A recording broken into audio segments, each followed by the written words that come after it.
continuidade ao grande tema de estudo da sociologia, que é o tema do trabalho, iremos falar agora sobre a organização do trabalho.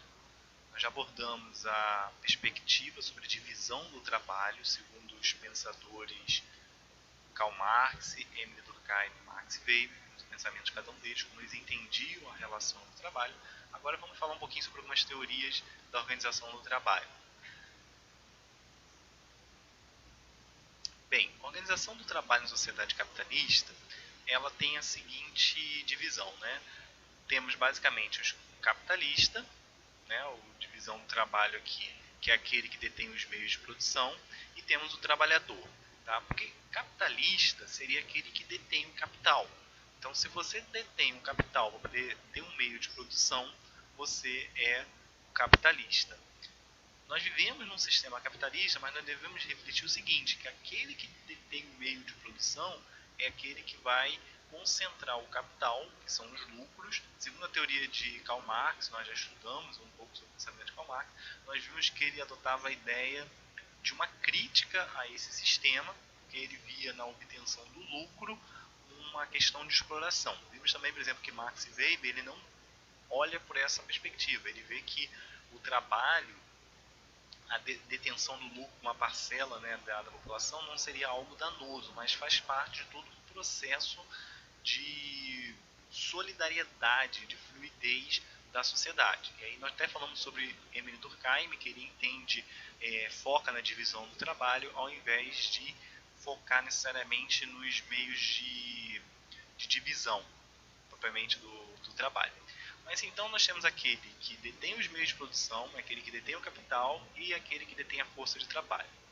A fragmentação do trabalho pedagógico não está sustentada na divisão técnica do trabalho, mas na consequência da contradição capital e trabalho. Então você tem um trabalho humano que é igual ao valor de existência do capital. Eu vou fazer aqui alguns links, algumas pontes assim, entre esse assunto e a parte da educação, porque algumas teorias sobre a organização do trabalho, como nós vamos ver aqui, que são duas que eu vou abordar com vocês, falam muito de um aspecto relacionado como que o trabalho muitas vezes está relacionado com a questão pedagógica, de formar cidadãos já com uma perspectiva pedagógica. E muitas das escolas, algumas teorias pedagógicas de escola também se relacionam com essas perspectivas. Aqui tem um esqueminha para entender a organização do trabalho na sociedade capitalista. Você tem aquele trabalhador que fornece, né, a capacidade de trabalho, então ele desenvolve um processo de trabalho e você tem um capital. Então vamos imaginar aqui um exemplo clássico, né, adotado na sociologia, que foi bem explorado tanto por Marx, por Weber, Durkheim, que é o seguinte: imagine um operário lá na fábrica, ele é um trabalhador, ele tem uma capacidade de trabalho, que é a sua força produtiva. E aí, quando ele produz algo, ele tem ali o seu processo de trabalho sendo colocado em prática. Aquele produto que ele vai produzir, através do seu processo de trabalho, vai gerar o capital, vai gerar riqueza, que muitas vezes fica concentrada e gera aquilo que nós chamamos do lucro, ou da mais-valia, segundo a perspectiva marxista. Inclusive, eu trouxe aqui um trecho, né, porque faz parte aqui quando você estuda sociologia, que é um texto do Gramsci, que vai ser um pensador extremamente marxista, que irá utilizar a perspectiva de Karl Marx relacionado com uma questão mais pedagógica, porque Karl Marx focava muito na questão da economia, mas não focou tanto na área pedagógica, na área de educação. Quem vai focar muito nessa parte vai ser um dos seus seguidores, dos seus pensadores, né, que vão pegar o pensamento marxista e tentar jogar na área da educação.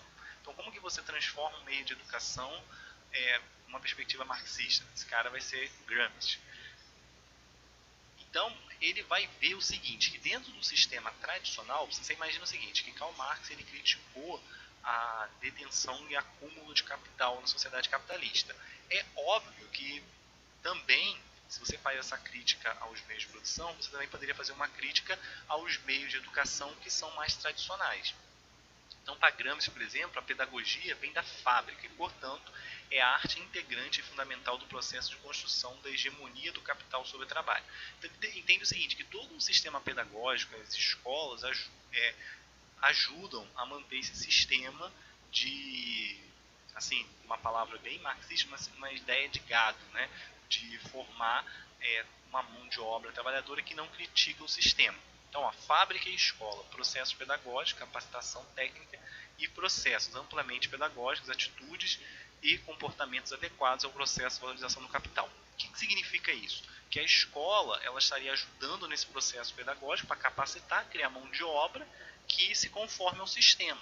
Tá? Se você quiser fazer uma análise crítica disso com os nossos dias, é o seguinte, muitas vezes você passa pela escola, se passa todo o processo de educação, vai fazer às vezes um curso técnico, vai fazer uma faculdade para você poder se tornar mão de obra. Porque pouquíssimas pessoas que fazem faculdade realmente vão fazer faculdade para ter um meio de produção, para poder muitas vezes herdar, né, uma empresa, uma fábrica que já veio de família, ou pouquíssimos que vão realmente conseguir empreender no negócio e vão se transformar vão se tornar donos de um meio de produção. A maioria vai se transformar em mão de obra. Então, para assim, professor, eu trabalho numa empresa, ganho 30 mil reais por mês. Você é dono da empresa? Não, então você não detém um meio de produção. Você está ajudando a alimentar um sistema capitalista. Claro, gente, eu estou aqui fazendo uma análise usando um linguajar muito de Karl Marx e aqui relacionando um pouco com esse sistema educacional, pedagógico, a partir da linguagem de Gramsci. Então, olha só, duas teorias que nós podemos estudar aqui, que é sobre a organização do trabalho, que é o Taylorismo, de Taylor, e o Toyotismo. Você fala assim, professor, vem da Toyota? Sim, né? São dois modelos de divisão de trabalho que são clássicos aqui. Depois nós iremos ir um pouco mais para frente, mais especificamente a questão do Fordismo. Tá bom? Então, olha só, atender a questão do Taylorismo, algumas características básicas para a gente poder fazer aqui uma relação de semelhança e contraposição. Taylorismo busca atender às demandas da educação dos trabalhadores e dirigentes.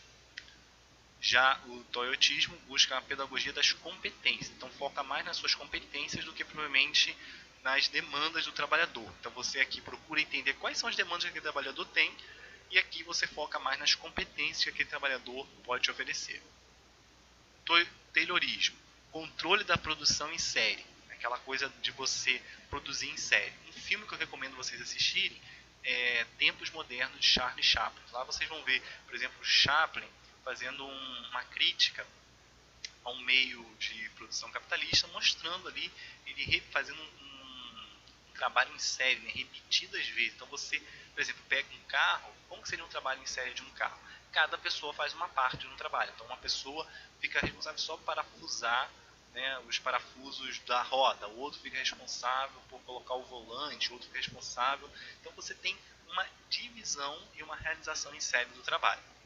Já o toyotismo combate ao desperdício, a ideia de qualidade total. Taylorismo, dimensão empresarial da gestão escolar, divisão de tarefas. Então você já procura aqui, ó, esse item aqui é muito relacionado com esse aqui, tá?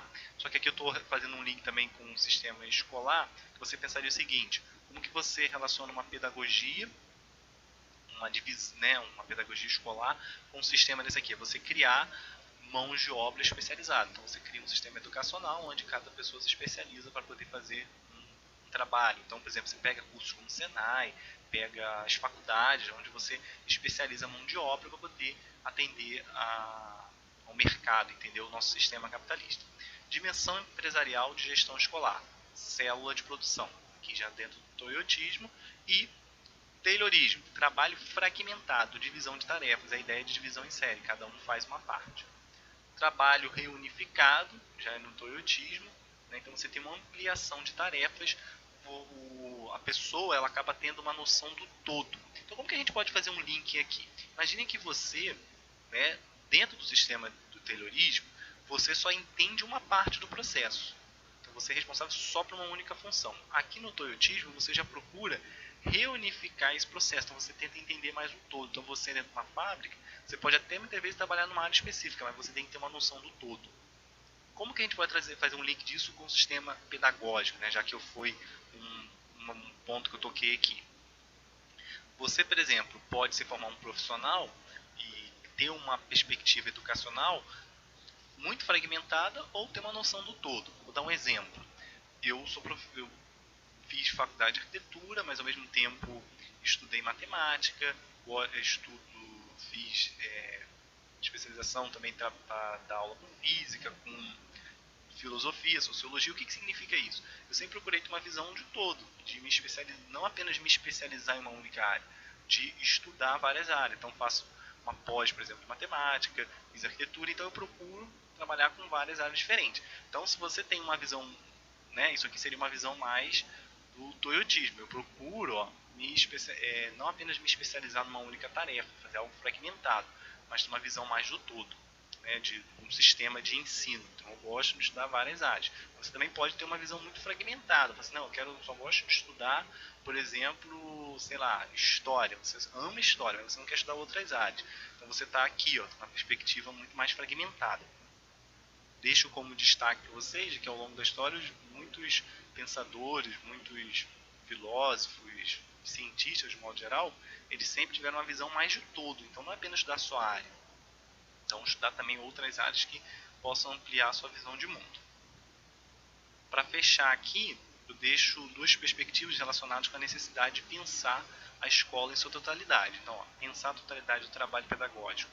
Polivalência ou politécnica? Seria aqui a diferença de polivalência com politécnica. Vocês certamente ouviram essas palavras. Ó, polivalência, ampliação de tarefas sem que haja ampliação da capacidade intelectual. Juntada de partes. Então você que é já o oposto de politécnica, que é o domínio intelectual da técnica. Autonomia intelectual e ética mais do que a soma das partes fragmentadas. É você ter uma noção do todo. Isso aqui faz muito relação com isso aqui. Ó. Você pegar o Taylorismo, está muito mais para polivalência. Você amplia a tarefa sem que haja ampliação da capacidade intelectual. Você não fica muito restrito a uma área de saber. Enquanto que se você tiver uma perspectiva mais politécnica, né, uma perspectiva de ensino, de conhecimento e visão de mundo e especialização politécnica, você procura ter um domínio intelectual da técnica e você cria uma autonomia e uma visão mais abrangente e unificada do seu saber. Por isso, ó, é mais do que a soma das partes fragmentadas.